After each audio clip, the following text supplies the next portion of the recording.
ঢাকার রাস্তায় জুম্মার নামাজ পড়লেন আতিফ আসলাম নাকি অন্য কেউ, তা নিয়ে চলছে নানা জল্পনা কল্পনা। সত্যিই কি আতিফ আসলাম ঢাকায় জুম্মার নামাজ পড়েছেন? আরো জানাচ্ছেন হাসিফ আবিদিন।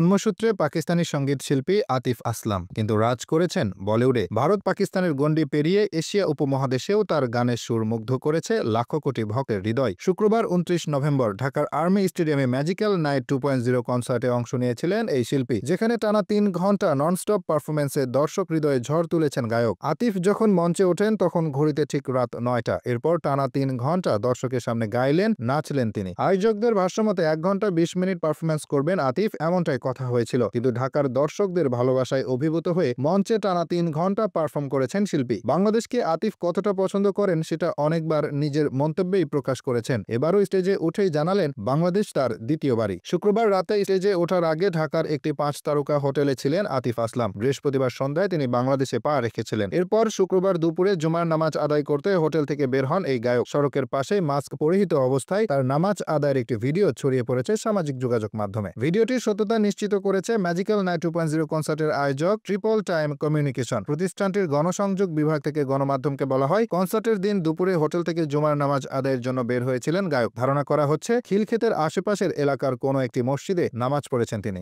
এদিন ম্যাজিক্যাল নাইট 2.0 কনসার্টে তু চাহিয়ে গান দিয়ে পারফর্ম শুরু করেন আতিফ আসলাম। গানটি শেষে দর্শকদের উদ্দেশ্যে আতিফ বলেন, বাংলাদেশ সবসময় আমার সেকেন্ড হোম। আমি অপেক্ষায় থাকি এখানকার দর্শকের ভালোবাসা নেওয়ার জন্য। মঞ্চে ওঠার পরে টেকনিক্যাল সমস্যা হয়েছিল, তবে সেটা ঠিক করে আবার শুরু করতে পেরেছি এবং ধৈর্য ধরার জন্য সবার প্রতি ভালোবাসা। এরপর আতিফ একে একে গেয়েছেন তেরা হোনে লাগা হুঁ, জিনা জিনা, দিল দিয়া গাল্লা, মে তেনু সমঝান কি, সো জানে দো, ওরে প্রিয়া, মেরে পিয়া ঘর আয়া, आओगे जब तुम ओ सजना, एक प्यार का नगमा है, पहली नजर में, पहला नेशा, क्या हुआ तेरा वादा, मेरा गीत अमर कर दो, कुछ इस तरह, ओह लम्हे तेरे लिए, तू है वाही, पहली दफा है, दमादम मस्त कलंदर।